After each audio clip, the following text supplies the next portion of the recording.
We got a warm front, cold front coming through with a strong low pressure of a occluded front.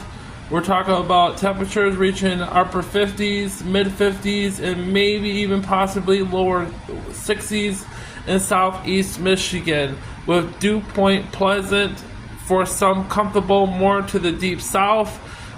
Showers in southeast Michigan, maybe even thunderstorms, and maybe a few strong thunderstorms in southeast Michigan called impulse storms situation, IMPUSE. Cape values moist and stable to 500 up. Weak instability coming through. Let's see what happens if it does get there. When this get closer, I'll let you know.